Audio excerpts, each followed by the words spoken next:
राम राम।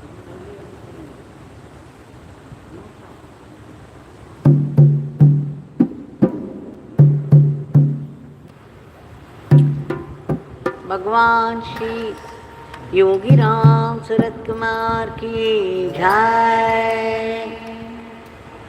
योगी राम सूरत कुमार, योगी राम सूरत कुमार, योगी राम सूरत कुमार, जय गुरु राया।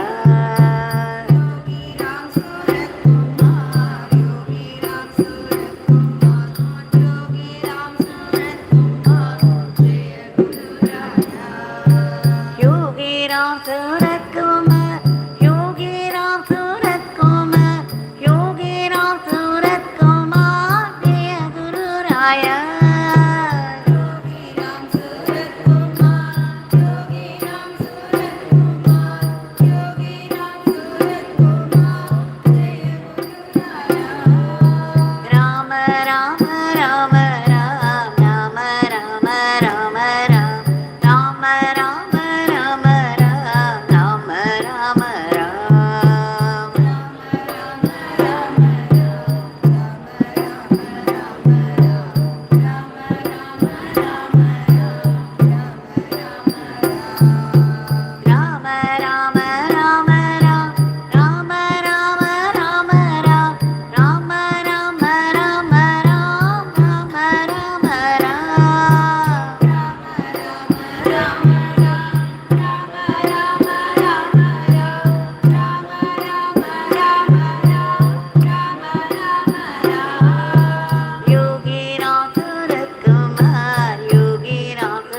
योगी राम सूरत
भगवान श्री योगी राम सूरत कुमार की जय।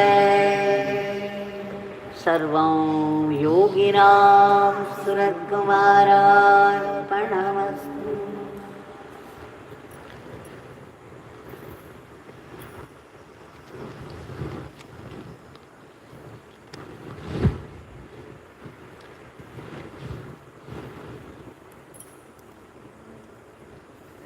We have offered the Nama lotuses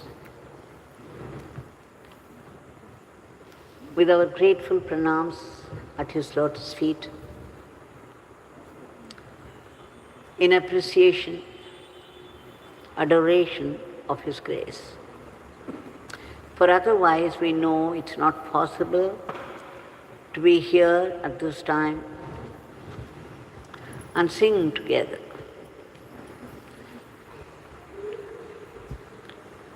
As we offer the Nama lotuses, for the rest of the day, whatever is remaining, we should also continue to offer the Seva lotuses, meaning whatever Seva, whatever action falls into our hand by way of duty, we should be able to do it as an instrument in his hand and keep offering it at his feet as Seva lotus. We have been going through Bhagavan's teachings on the Nama. We shall now continue with it. Bhagavan says, when you keep chanting the name, when you keep on chanting the name, there is no need to pray separately. Nama will do everything for you. What does he mean? We all are under the impression that anybody's name is inert, that the name has no speciality about itself except when it is associated with a person, and that only to identify them. But here Bhagavan says, when you keep on chanting the name of this beggar, there is no need to pray separately. The Nama itself will do everything for you. And what is Nama? The Nami resides in all his glory in the Nama. Now, to understand this statement, we have to go back to one of those statements which are often made. Once in Sanadi Street House, when somebody was explaining a couplet in Sanskrit of Raghuvamsa by Kalidas, Bhagavan wanted to know the meaning. The person immediately said, just as a word and its meaning are inseparable, Parvati and Parameshwara are inseparable too. Immediately, Bhagavan caught it and said to all of us, you see that the word and its meaning are inseparable, which means when you call out to Rama, the meaning of the word Rama is Rama's presence. So Rama is instantly present. When you call out to Shiva, the meaning of the word Shiva is Shiva's presence. So Shiva is instantly present.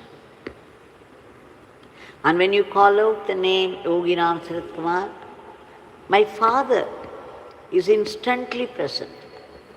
The meaning of the name Yogi Ram Sarat Kumar is Yogi Ram Sarat Kumar's presence. But then Bhagavan says, my father will be present, which goes without saying that his father and he are one and the same. So as soon as we call out the name, the Nami is instantly present as Antaryami, because the Chaitanya is right within us, and the witness consciousness, the Supreme Brahman, instantly becomes the existence of our personal God, because we are calling out the name. So his form, the personal God, is instantly present and he is looking on.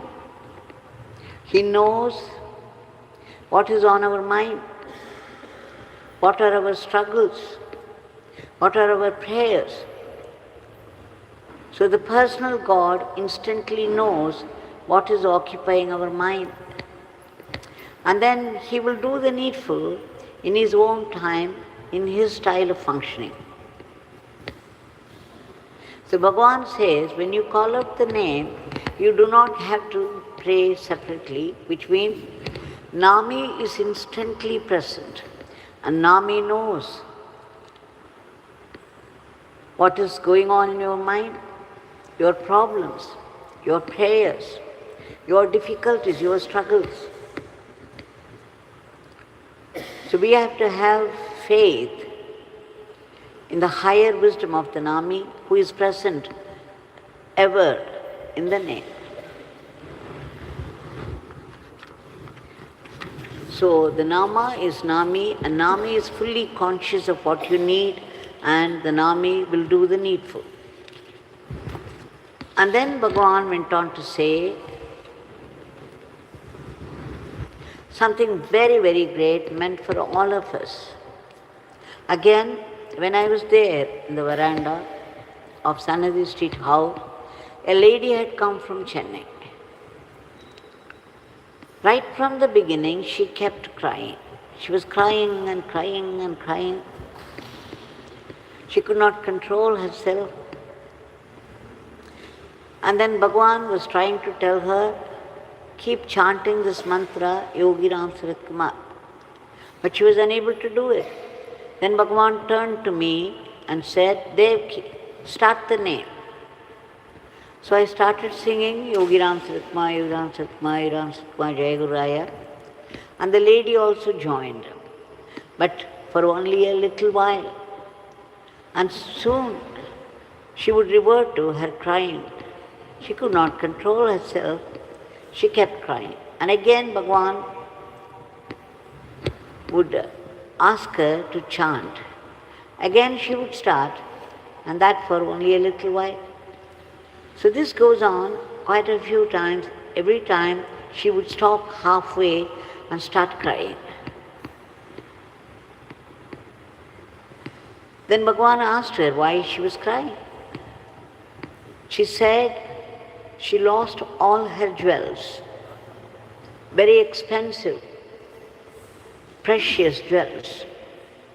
She had wrapped them all in a paper and put them in her bureau. But one fine morning when she searched for it, it was not there. She was suspicious of the servant maid in the house because she said no one knew where she had kept. And in their absence only the servant maid was working on. And again she started to cry. She said, Swami, I cannot find it anywhere. I have lost so much, all very expensive jewels. Then Bhagavan said, all right now you start singing Yogi Ram Sarat Kumar with her. We shall see what Father has to do.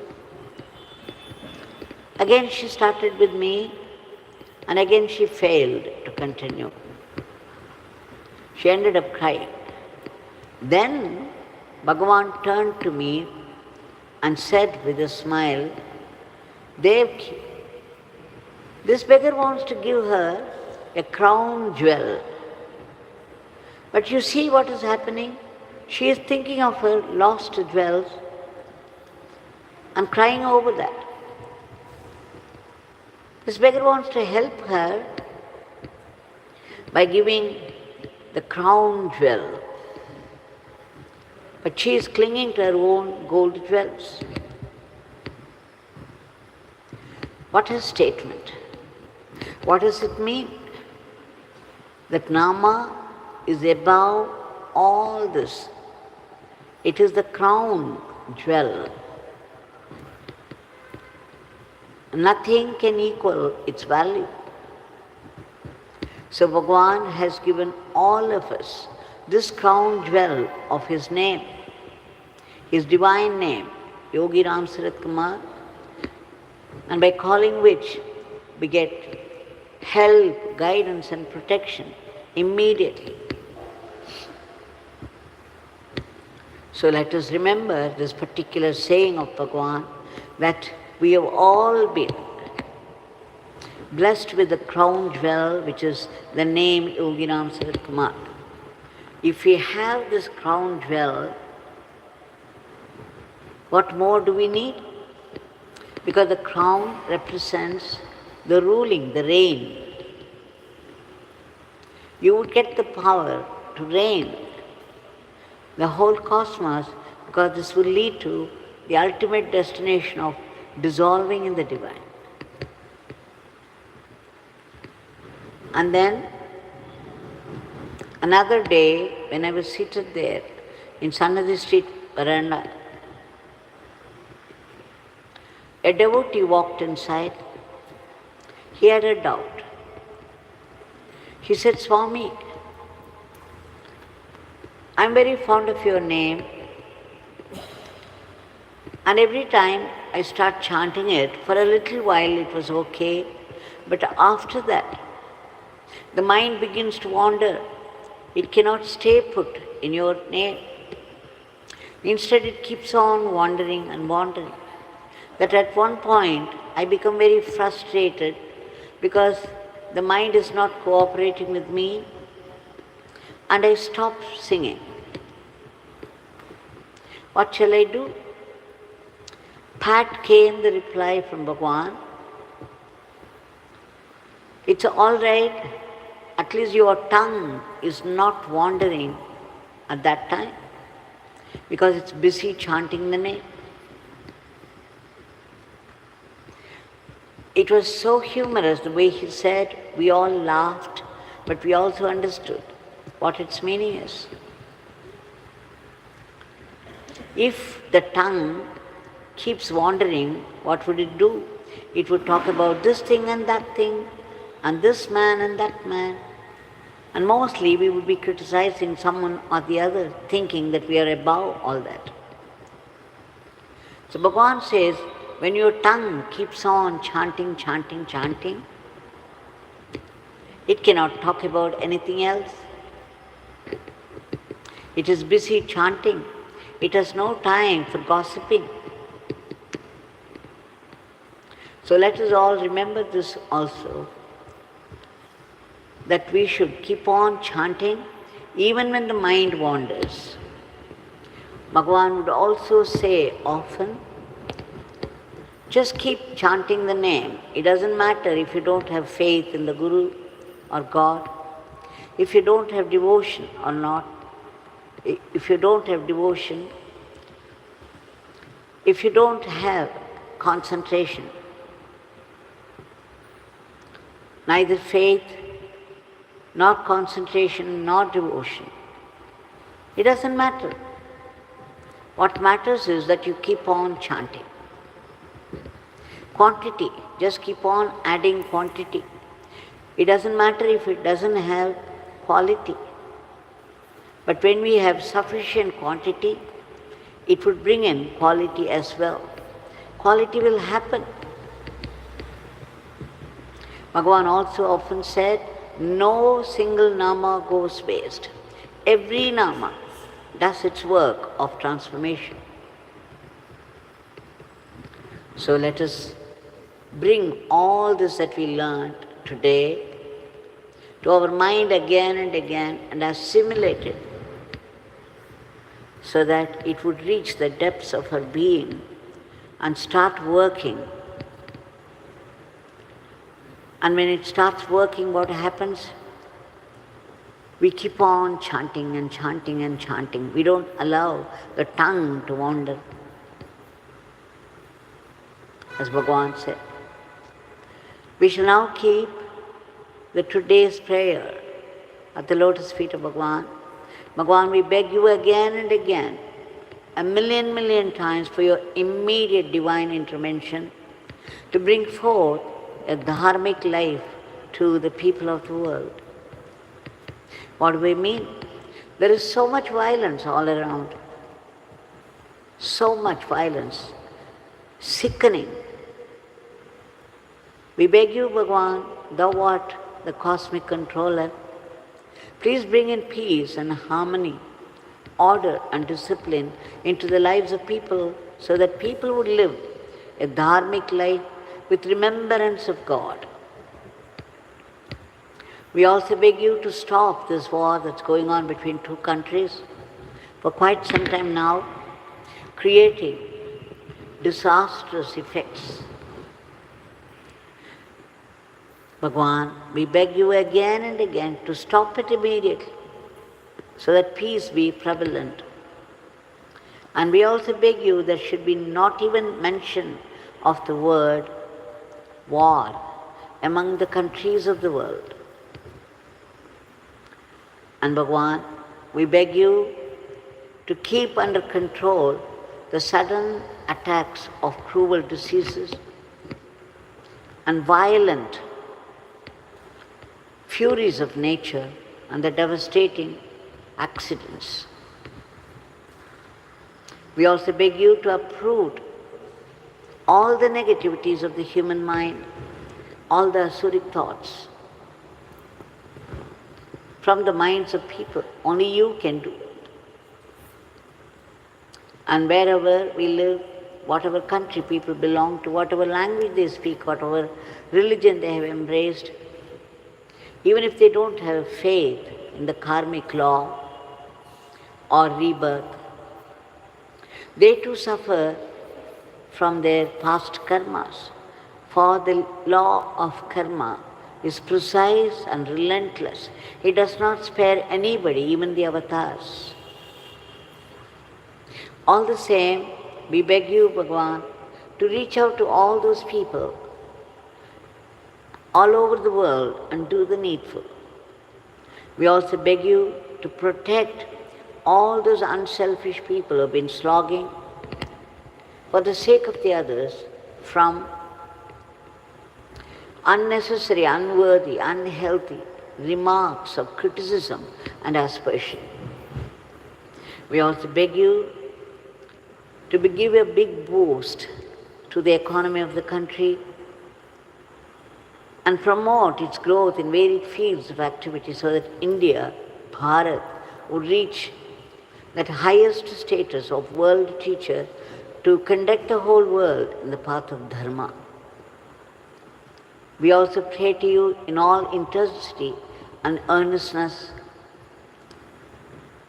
to bless us for ceaseless and joyful chanting of your powerful name and unbroken remembrance of your leelas and teachings so that we bring them to mind again and again until we assimilate it and make it into our Atma Shakti.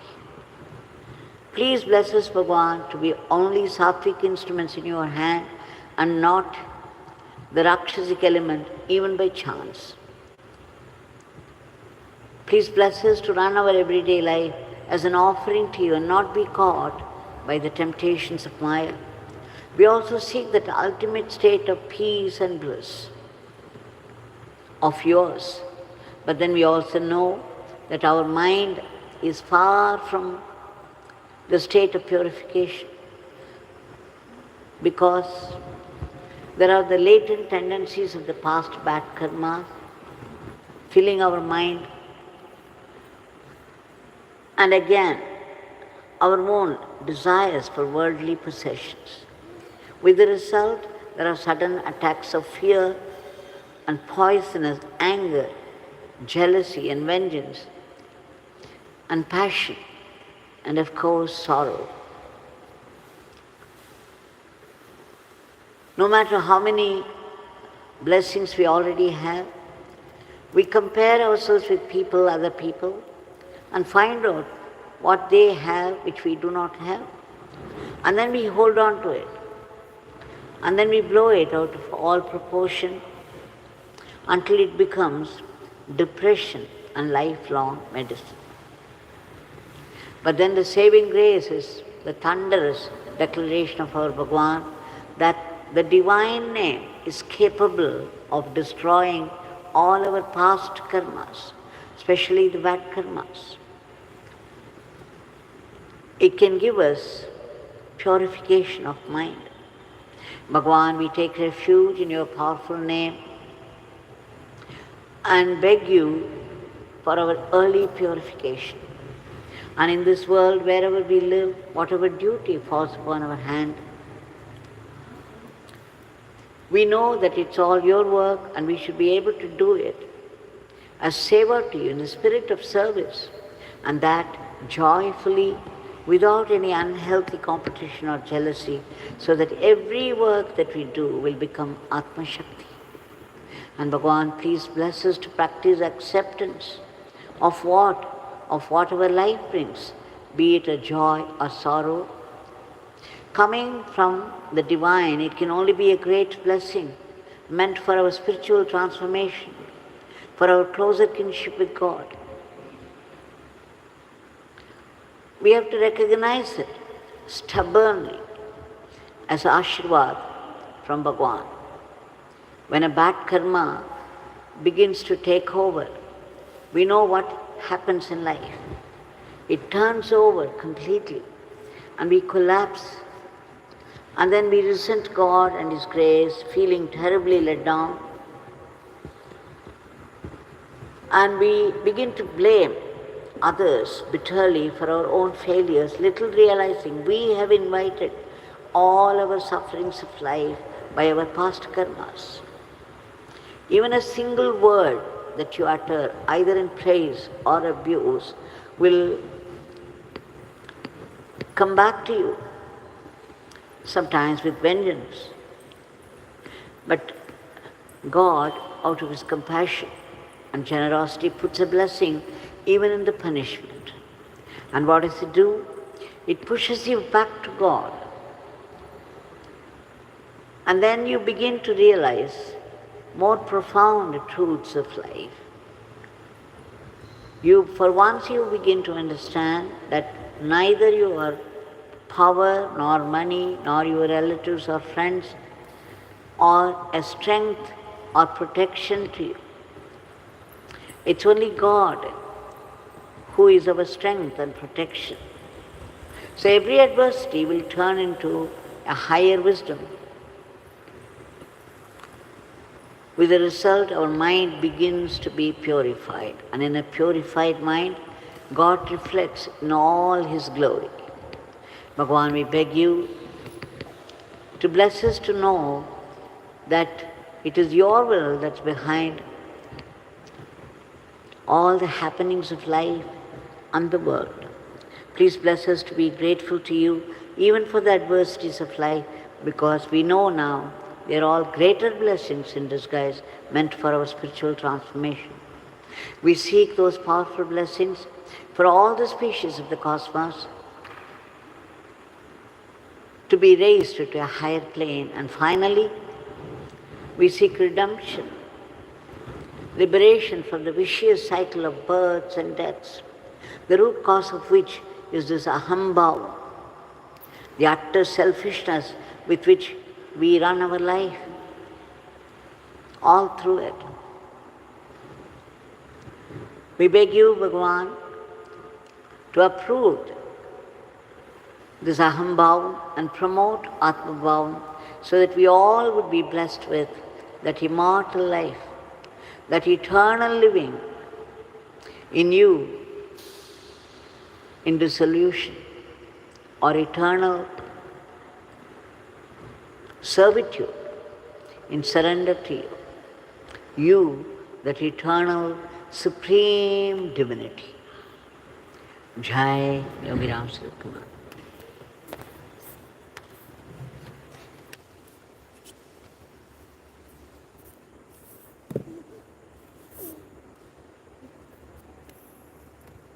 Thank you.